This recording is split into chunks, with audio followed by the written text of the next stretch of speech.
Hey there. Probably you've heard me give a couple of these analogies before, but I feel like this is where I'm supposed to go today. So maybe you hadn't. But the first one is there was this preacher, and he wanted to tell this guy something that came to church every Sunday because he had stuff he wanted to say.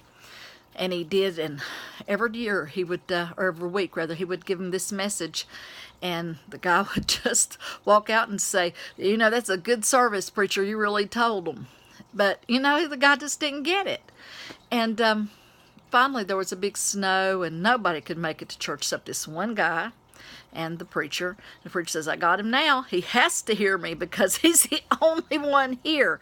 So he gave him a really good sermon and all that. And the guy went and shook his hand at the end of it and said, thank you. It's just a shame I wasn't here to hear it.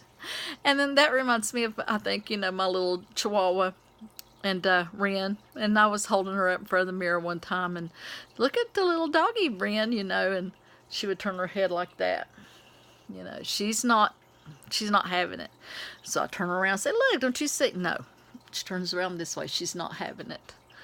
So I think what I'm trying to tell you is sometimes I think the universe, our friends, people, they're trying to show us what we need to know about ourselves. The universe may be sending people into your life that are reflecting who you are. They may be doing the same things you do, or maybe actually the opposite, in order to show you what you need to see about yourself. And we'll see all the flaws in them, and we'll get it. We'll get it just fine when it's about them, but we just will not see the reflection they're trying to show us, whether they mean to show us or not, or we will not hear the words. We don't believe the circumstances or experiences that are trying to say, hey, look in the mirror. There's something you need to see. You're making life too hard, maybe for yourself or maybe for others. And this is something I'm learning too. You look at your kids, little kids, they learn by imitation, and sometimes they do stuff and it's like, what the hell? Where did I learn this? I can't believe I just said a bad word, but I did.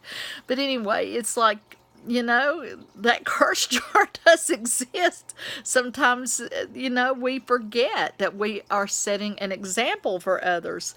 There's an old gospel song that says, your life's the only Bible that some people read. And for you people that might not understand that is, sometimes you can go talk to a person and say, be good, be good, be good, and all this because you got to show by example what it is to be good, not just go around hollering at somebody else.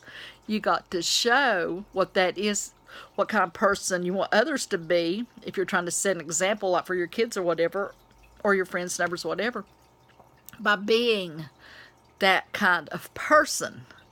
And that means sometimes you got to look in the mirror and see who you are and how you can better yourself. You want to put on a little makeup sometimes so you can look a little less old or whatever, and fresher, whatever.